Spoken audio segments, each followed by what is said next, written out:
अशोक खरात. मागच्या काही महिन्यांपासून हे नाव सगळ्या महाराष्ट्रात चर्चेत आहे. कारण अर्थातच या भोंदूबाबाचे कारनामे आहेत आणि त्याचे राजकीय नेते, सरकारी अधिकारी यांच्याशी असलेले लागेबांधे सुद्धा. अशोक खरातला कोर्टातून बाहेर आणतानाचा एक फोटो सध्या व्हायरल होतोय, ज्यात खरातची तब्येत खराब झाली, पांढरी दाढी, थकलेलं शरीर अशी खरातची अवस्था झाली. पण सोबतच आणखी एक फोटो व्हायरल होतोय. हा फोटो एका हॉटेलच्या चेक इन चेकआउटचा असल्याचं सांगण्यात येत आहे. यावर अशोक कुमार खरात, प्रतिभा चाकणकर आणि रुपाली चाकणकर यांची नावं आहेत. माध्यमांमध्ये असलेल्या बातम्यांनुसार या तिघांनी 2021 मध्ये गुवाहाटीचा दौरा केला होता. तेव्हा त्यांनी रॅडिसन ब्लू या हॉटेलमध्ये मुक्काम केला. अशोक खरातशी आपला वैयक्तिक काही संबंध नाही, आपण फक्त त्याच्या ईशान्येश्वर मंदिरात जात होतो असं सांगणाऱ्या रुपाली चाकणकर यांच्यावर आता खरात सोबत गुवाहाटी दौरा केल्याचा आरोप होत असल्यानं खळबळ उडाली. एसआयटी कडून चौकशी झाल्यानंतर चाकणकरांना ईडी कडून समन्स बजावण्यात आलं. तर अशोक खरातवर 2 गुन्ह्यांमध्ये 1200 पानांची चार्जशीट सुद्धा दाखल झाली.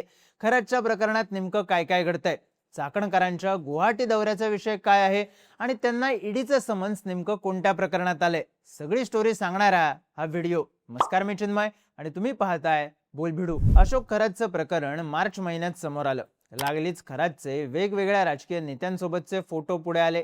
पण यात रडारवर आल्या त्या रुपाली चाकणकर. कारण चाकणकरांचे खरात सोबत सहकुटुंब फोटो होते. त्या खरातला केक भरवताना, त्याचे पाय धुताना, त्याच्या डोक्यावर छत्री घेऊन उभ्या असताना असे अनेक फोटो आले. तर या भोंदू अशोक खरातची तुलना पांडुरंगाशी करत, आपल्याला जन्म आई वडिलांनी दिला पण आयुष्याचं ध्येय गुरुमाऊली अशोक खरात यांनी सांगितलं असं म्हणतानाचा चाकणकरांचा व्हिडिओ सुद्धा समोर आला. त्यात खरातच्या श्री शिवनिका संस्थानवर रुपाली चाकणकर विश्वस्त होत्या. अगदी 10 वर्षांपूर्वी खरातच्या वडिलांना श्रद्धांजली वाहण्याच्या बॅनरवर सुद्धा चाकणकरांचा फोटो होता. पण चाकणकर, आपण फक्त धार्मिक श्रद्धेतून खरातकडे जायचो, त्या व्यतिरिक्त आपल्याला काही माहिती नाही, हे सातत्यानं सांगत राहिल्या. आता चाकणकर, त्यांच्या भगिनी प्रतिभा चाकणकर आणि अशोक खरात हे गुवाहाटी दौऱ्याला गेल्याचं सांगण्यात येते. बातम्यांनुसार 28 ऑगस्ट 2021 ला या तिघांनी गुवाहाटीच्या रॅडिसन ब्लू हॉटेलमध्ये चेक इन केलं. त्यानंतर 29 ऑगस्टला प्रतिभा चाकणकर आणि रुपाली चाकणकर यांनी चेकआउट केलं. तर 30 ऑगस्टला अशोक खरातने चेकआउट केलं.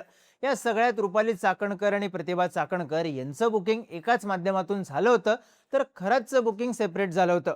जून जुलै 2023 मध्ये प्रतिभा चाकणकर पुन्हा याच हॉटेलमध्ये राहण्यासाठी गेल्याचंही या कागदपत्रांमधून दिसतंय. त्यामुळे साहजिकच चर्चा आहे, चाकणकर भगिनींनी खरात सोबत हा गुवाहाटी दौरा नेमका का केला. गुवाहाटीमध्ये कामाख्या देवीचं मंदिर आहे, जिथं वेगवेगळ्या पूजा चालतात.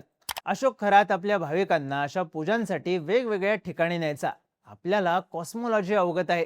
विशिष्ट दिवशी विशिष्ट ठिकाणी जाऊन पूजा केली तर त्याचा लाभ मोठा मिळतो असं सांगत तो भाविकांना गंडा घालायचा.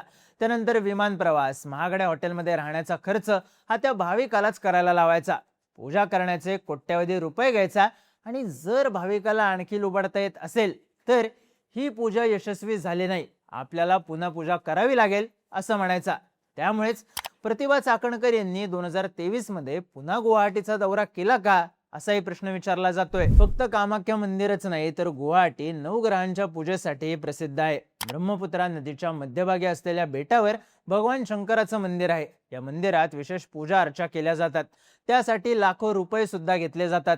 महत्वाचं म्हणजे अशोक खरातने आपल्याकडे येणाऱ्या कित्येक भक्तांना वेगवेगळ्या ग्रहांचे खडे म्हणून रत्न विकली होती. खरातने यासाठी लाखो रुपये उकळले असले तरी प्रत्यक्षात ही रत्न नकली होती. एवढंच नाही तर खरातने चिंचोके पॉलिश करून रत्न म्हणूनही विकले होते. त्यामुळे आता तसाच गंडा खरातने चाकणकर भगिनींना सुद्धा घातला आहे का, असा प्रश्न विचारला जातोय. पण आपण फक्त शिवनिका ट्रस्टच्या मंदिरात जात होतो असं म्हणणाऱ्या रुपाली चाकणकरांचं थेट गुवाहाटी कनेक्शन चर्चेत आल्यानं त्यांच्या अडचणीत वाढ झाल्याची चर्चा आहे. राज्य महिला आयोगाच्या अध्यक्ष असताना चाकणकर यांनी अशोक खरातचा भांडाफोड करणाऱ्या एका पत्रकाराला जाब विचारल्याचा प्रकारही समोर आला होता.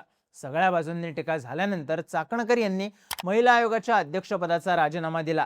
त्यानंतर काही दिवसांपूर्वीच त्यांना एसआयटीने चौकशीसाठी बोलवलं. त्यानंतर लगेचच गुरुवारी 14 मेला रुपाली चाकणकर ईडी समोर चौकशीसाठी हजर झाल्या. त्यांच्या भगिनी प्रतिभा चाकणकर यांची एसआयटीच्या मार्फत चौकशी झाली आहे. आता रुपाली चाकणकर यांना ईडीचं समन्स का आलं, तर तपास यंत्रणांना अशोक खरातने आर्थिक गैरव्यवहार केल्याचे पुरावे सापडलेत. खरातने जगदंबा पतसंस्थेत 32 बनावट खाती तयार केली आणि या खात्यांमधून मोठ्या प्रमाणावर आर्थिक उलाढाल सुरू केली। यातले 2 खातेदार तर मृत होते, तरीही त्यांच्या नावाने खरातने आर्थिक उलाढाली सुरूच ठेवल्या। या प्रकरणात अशोक खरातची चौकशी करायचीच आहे, पण त्याला या सगळ्यात कुणी मदत केली, त्याच्या सोबतच्या लोकांचा यात काय सहभाग होता, कुणाच्या आशीर्वादाने सगळं सुरू होतं, याची चौकशी करण्यासाठी अशोक खरातची पोलीस कोठडी वाढवण्यात आली। सिन्नर पोलिसांकडे त्याचा ताबा देण्यात आलाय। महत्वाची गोष्ट म्हणजे या बनावट खात्यांमधून जी आर्थिक उलाढाल होत होती त्यातून जमिनींची खरेदी सुद्धा झाल्याचं समोर आलंय। या आर्थिक व्यवहारांमुळेच रुपाली चाकणकर यांना ईडीचं समन्स आल्याचं सांगण्यात येते। खरातने या 32 बनावट खात्यांमधून जे व्यवहार केले त्यातून श्री शिवनिका संस्थानला सुद्धा पैसे आले का, या पैशांचा वापर संस्थांसाठी झाला का, असाही प्रश्न आहे। आता या शिवनिका संस्थांवर रुपाली चाकणकर विश्वस्त म्हणून कार्यरत होत्या, त्यामुळे ईडी कडून त्यांची आर्थिक गैरव्यवहार प्रकरणात चौकशी सुरू असल्याचं सांगण्यात येते। एका बाजूला महिला आयोगाच्या अध्यक्ष असताना महिलांवर अत्याचार करणाऱ्या अशोक खरातचं उदो करणं, त्याच्यासोबत कथितपणे गुवाहाटीला जाणं आणि आता खरातकडून होणाऱ्या आर्थिक गैरव्यवहाराशी सुद्धा लिंक असणं, या सगळ्यामुळे चाकणकरांच्या चौकशीत नेमकं काय समोर येतं हे पाहणं महत्त्वाचं ठरेल। रुपाली चाकणकर यांची थेट ईडी कडून चौकशी सुरू असताना अशोक खरातवर 2 गुन्ह्यांमध्ये चार्जशीट दाखल झाली। महिलांविषयीच्या प्रकरणांमध्ये 60 दिवसात चार्जशीट दाखल करणं बंधनकारक असताना 49 दिवसांपासून कोठडीत असलेल्या अशोक खरातच्या विरोधात 1200 पानांची चार्जशीट दाखल करण्यात आली। अशोक खरातवर दाखल असलेल्या पहिल्या गुन्ह्यात 750 पानांची तर दुसऱ्या गुन्ह्यात 450 पानांची चार्जशीट दाखल झाली। खरातवर नाशिक आणि अहिल्यानगर जिल्ह्यात मिळून एकूण 17 गुन्हे दाखल आहेत, त्यापैकी एसआयटी एकूण 11 गुन्ह्यांचा तपास करत आहे। अत्याचाराचे 8 आणि फसवणुकीच्या 1 गुन्ह्याचा तपास एसआयटी कडे आहे। खरातने स्वतःला वाचवण्यासाठी साक्षीदारांवर खोटा खंडणीचा गुन्हा आणि फिर्यादीवर दबाव टाकून आणखी एक गुन्हा दाखल केला होता। या 2 गुन्ह्यांचा तपासही एसआयटी कडे आहे। आणखी पुरावे मिळाल्यानंतर पुरवणी आरोपपत्र दाखल करू, असं एसआयटी प्रमुख तेजस्विनी सातपुते यांच्याकडून सांगण्यात आले। सोबतच या प्रकरणातल्या पीडितांची बदनामी रोखण्यासाठी सायबर पोलिसांच्या मदतीने आक्षेपार्ह व्हिडिओच्या 13,000 पेक्षा जास्त लिंक्स आणि हे व्हिडिओ वारंवार पोस्ट करणारी 451 अकाउंट्स कायमस्वरूपी डिलीट करण्यात आली आहेत। थोडक्यात खरातच्या सुटकेचे मार्ग आणखी कठीण झालेले असताना आता गुवाहाटी दौऱ्यामुळे रुपाली चाकणकर यांचीही पुरती कोंडी झाल्याची चर्चा आहे। कारण खरातशी आपण फक्त शिवनिका ट्रस्टमुळे जोडले गेलो होतो, हा त्यांचा दावा आता फोल ठरू शकतो।